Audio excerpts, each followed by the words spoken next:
আসসালামু আলাইকুম রহমতুল্লাহি ওবারাকাতুহ। আমি জানতে চাচ্ছি যে আপনারা বৃক্ষরোপণ কর্মসূচি চালু করেছেন, কত কতটি ইউনিয়নে এই কর্মসূচি চালু করেছেন এ বিষয়ে কিছু আমাদেরকে জানাবেন, বা এক এক ইউনিয়নে কতগুলো গাছের চারা রোপণ করবেন এ বিষয়ে। এরকম বৃক্ষরোপণ কর্মসূচি আছে কিনা? আসসালামু আলাইকুম। আমাদের এই কর্মসূচি চলমান প্রক্রিয়া। আমাদের এই সিজনে আমরা প্রায় 2 থেকে 3 হাজার গাছ আছে।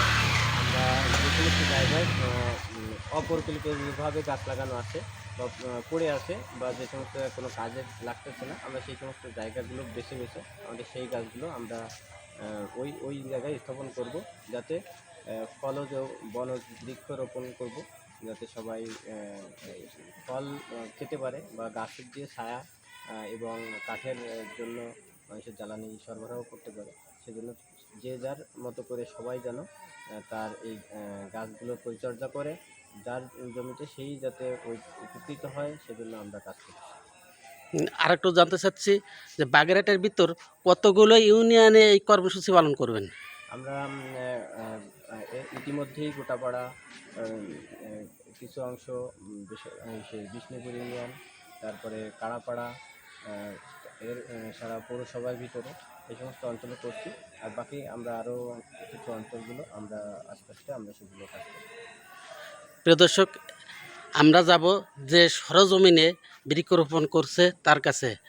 আহ, আমরা জানতে চাচ্ছি বিষ্ণুপুর ছাড়া উম, আর কোন কোন এলাকায় আপনার দায়িত্ব, বা কতগুলো, কোন ইউনিয়নে কতগুলো চারা লাগাবেন এ বিষয়ে যদি কিছু বলেন। আসলে সত্য বলতে কি, আমরা গোটাপাড়া নয়, বিষ্ণুপুর নয়, মূলত লতিফ মাস্টার ফাউন্ডেশন সমগ্র বাংলাদেশ জুড়ে কাজ করে। তো তারই ধারাবাহিকতায় সমগ্র বাগেরহাট জেলায় CPM Mohammad Rafiqul Islam Jaglu, chairman Latif Master Foundation, এবং ডক্টর মোহাম্মদ ফরিদুল ইসলাম বাবলু, সাবেক সচিব, গণপ্রজাতন্ত্রী বাংলাদেশ সরকার। তারা উদ্যোগ নিয়েছে বাগেরহাটে নারকেলের খুব বেশি ভালো ফলন পাওয়া যায়। তো তারই অংশ হিসাবে তারা পর্যাপ্ত পরিমাণ সারের ব্যবস্থা করেছেন এবং তার পাশাপাশি নারকেল গাছের চারার ব্যবস্থা করেছেন। এবং যার একটু আগে আপনি সাক্ষাৎকার নিলেন জনাব মোহাম্মদ বুরহানুদ্দিন, আজকে আপনারা বেসরকারিতে যে দেখছেন শত শত নারকেল গাছের চারা রোপণ হচ্ছে, এর পিছনে তার বিরাট একটা ভূমিকা রয়েছে। আমরা যখন প্রত্যেকের অবদান আসলে স্বীকার করতেই হবে, জগলু আঙ্কেল এটা আমাদেরকে শিখিয়েছেন।